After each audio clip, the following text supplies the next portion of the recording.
Thanks for joining us for another daily devotional. You know, when the Gettysburg Battleground was to become a national cemetery, there were two speakers there to honor the occasion. The second one we've heard of. The first name might not be as familiar to you.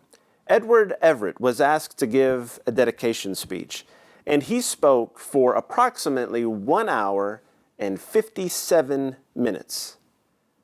Obviously, that tells us a little bit something about his ability as a speaker, but it also tells us how many words he used.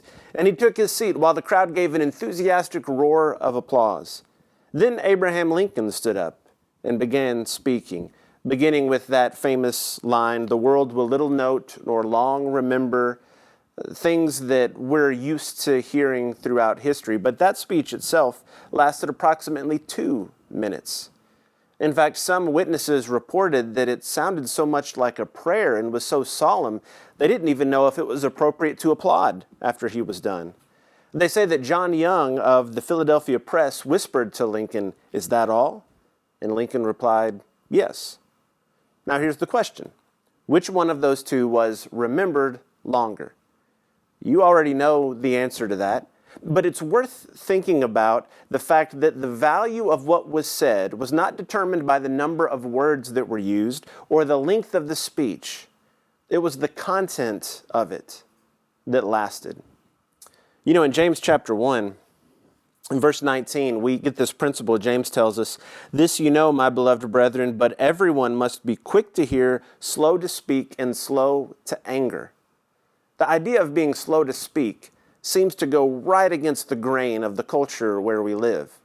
Because we live in a culture where it's never been easier to speak.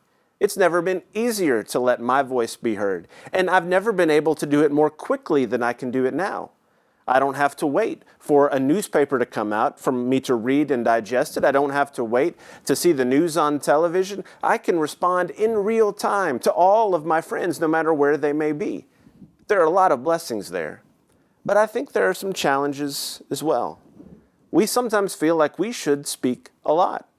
After all, I've got a lot to say. I've got a lot of opinions. And yet, James reminds us that we really need to be quick to hear and slow to speak.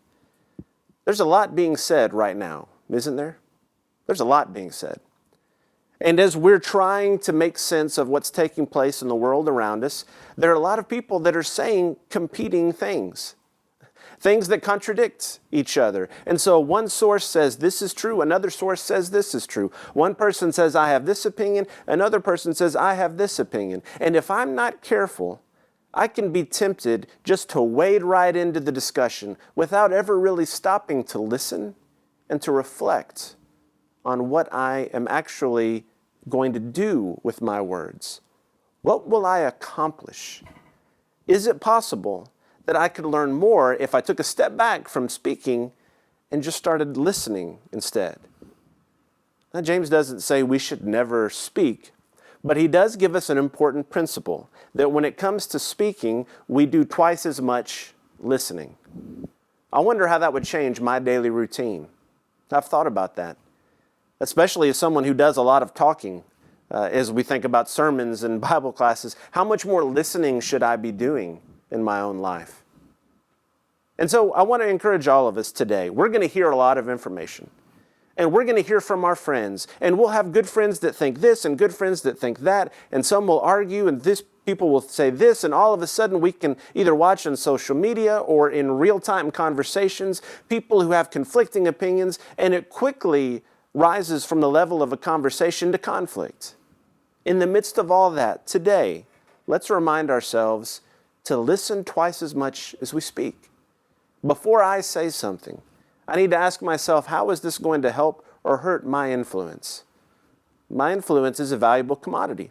I want to use it wisely on things that matter. I want to speak about things that matter. It's not the amount of words that are used. It's not the length of time a speech lasts that make it powerful. What makes a speech powerful, what made Lincoln's speech powerful, and what can make our speech powerful is the substance that's there. Let's remember James 1:19 today. Let's use it as a challenge. Let's be careful when we speak and be determined to listen.